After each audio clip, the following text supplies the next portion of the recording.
भारत की सरकार का पहला बयान आ गया है कि ट्रंप को जो करना है कर ले, भारत अपने हिसाब से चलेगा और ट्रंप कुछ नहीं कर पाएंगे। ये क्लियर मैसेज।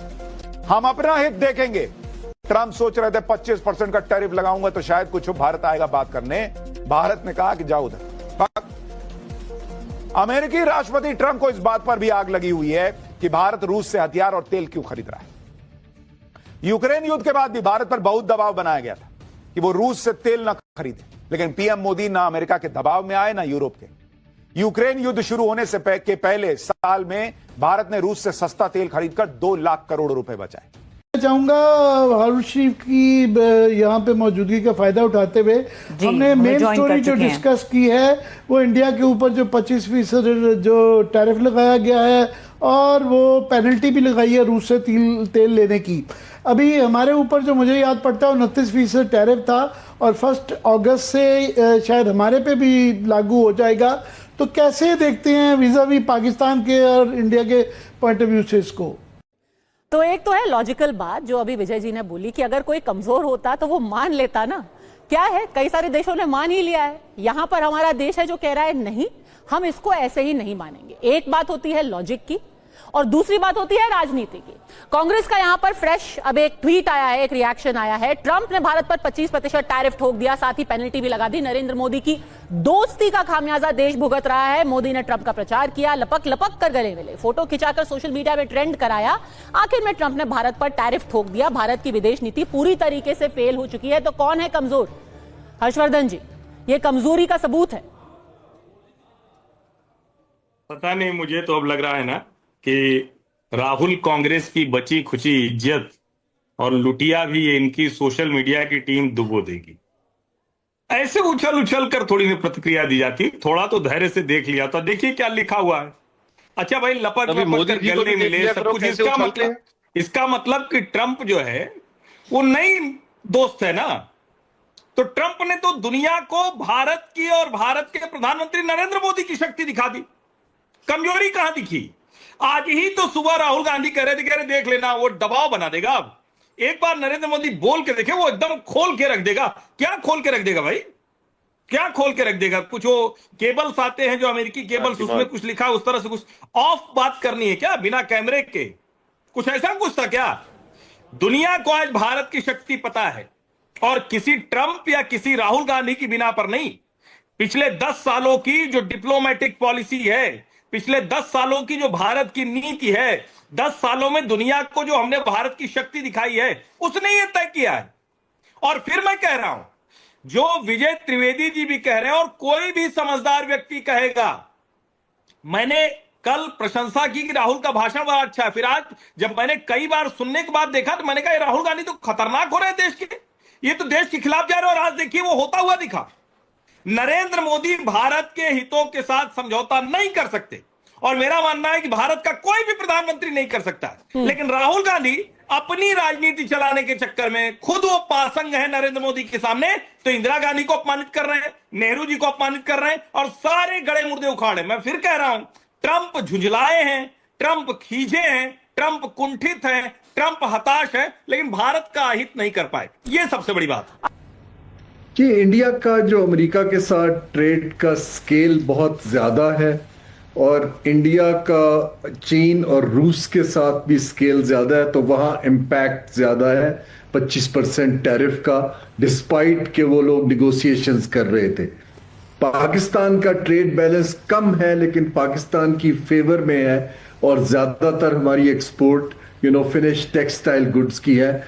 उस पे इम्पैक्ट ज्यादा आएगा क्योंकि उसके ऊपर जब प्रोटेक्शन का टैरिफ लग जाएगा, असल में वो पास ऑन होगा यूएस की कंज्यूमर मार्केट को कि जी आप अगर पाकिस्तान से इंपोर्ट करते हैं तो चीज महंगी हो जाएगी।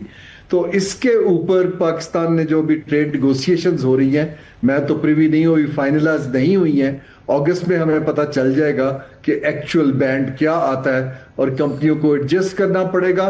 लेकिन इस वक्त डोनाल्ड ट्रंप साहब जो है, क्योंकि दुनिया की सबसे बड़ी एक कंज्यूमर मार्केट के सदर हैं, वो उसको एक टूल के तौर पे इस्तेमाल कर रहे हैं कि जी आप मेरी टर्म्स के ऊपर ट्रेड करेंगे तो हम आगे चलेंगे, वरना फिर हम आपके ऊपर रिस्ट्रिक्शंस बढ़ाते जाएंगे। एक जख्मी इंडिया और जख्मी हुकूमत है जिसकी वजह से इस रीजन को खतरा है। Your take on. देखिए जी, बात यह है कि सिर्फ ये मिसाइल टेस्ट की बात नहीं है। इंडिया की एयरफोर्स ने 25 से 27 तारीख इस महीने को, जुलाई को, इन्होंने एयर एक्सरसाइजेस भी दोबारा की हैं और इन्होंने नोटम वगैरह जारी किया हुआ था। तो बेसिकली पैनिक है और पैनिक ये है कि अब हम क्या करें, कैसे अपनी जो अटेंशन को डिस्ट्रैक्ट करें। सवाल सिर्फ सीधा सा है, जंग मई में हुई और इधर से अगस्त आ गया और नरेंद्र मोदी आज तक इंडिया की आवाम को क्लैरिफाई नहीं कर पा रहे। तो अपोजिशन के ऊपर सिर्फ इतना सवाल है कि वो क्या इस मसले को खींच सकते हैं, इस मसले को जो है वो अवाम के सामने किस अंदाज से लेके जा सकते हैं, ये डिपेंड करता है। क्योंकि असल चीज तो ये है कि नरेंद्र मोदी मीडिया को तो अपने हाथ में इस्तेमाल कर लेते हैं। क्या अपोजिशन इस इशू को जिंदा रख सकती है? अवाम तो इस वक्त क्वेश्चन मार्क लगा के बैठा है। ऊपर से अमेरिका इटसेल्फ, जिस तरह मैं आपको बता रहा हूँ कि टैरिफ लग गए हैं उनके ऊपर दोबारा, तो इंडिया वो जो अपनी एक और पूरे खित्ते के अंदर आइसोलेट है, बांग्लादेश, पाकिस्तान, उनको कोई समझ नहीं आ रही कि हमारी क्या खारजा पॉलिसी है। अब तो वो रशिया और चाइना के साथ मिलके एक नया ग्रुप रिक बना रहे हैं, रशिया इंडिया चाइना रीस्टैब्लिश करने की कोशिश कर रहे हैं। सो मुझे लगता है कि ये डिपेंड करता है अपोजिशन के ऊपर कि वो इसको कैसे जो है वो जिंदा रखते हैं इस इशू। नमस्कार दोस्तों, जय हिंद।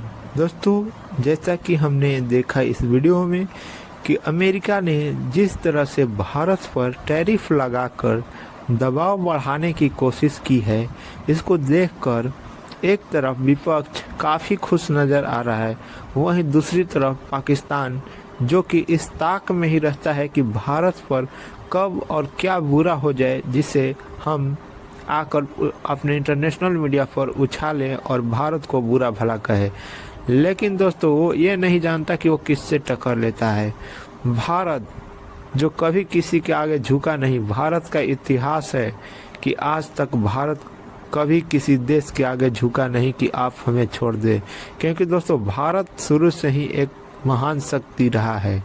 ये बात समझने में विपक्ष को काफ़ी समय लग रहा है, क्योंकि दोस्तों इन्हीं की वजह से आज पूरा पाकिस्तान में इनके लिए हंगामा हो रहा है। और दूसरा, क्या नरेंद्र मोदी अपनी इज्जत बचाने के लिए दोबारा कुछ जंग की तरफ जा पड़ेंगे? लेकिन इंडिया की लेकिन अगर आप डिबेट देखें तो ये मानना पड़ेगा कि बीजेपी ने कंट्री में वॉर हिस्टेरिया इस लेवल का क्रिएट कर दिया है, या रीजन में भी, कि कांग्रेस जैसी पार्टी भी खुद को आइसोलेट नहीं रख पा रही। और अगर वो और उन्हें पंप करते हैं या पुश करते हैं तो टेक्निकली स्पीकिंग ठीक है, क्रिटिसिज्म के लिए, पॉइंट स्कोरिंग के लिए इज फाइन, बट अगर कांग्रेस जैसी पार्टी भी इतना पुश करती है तो फिर रीजन तो डिस्टर्ब ही रहेगा।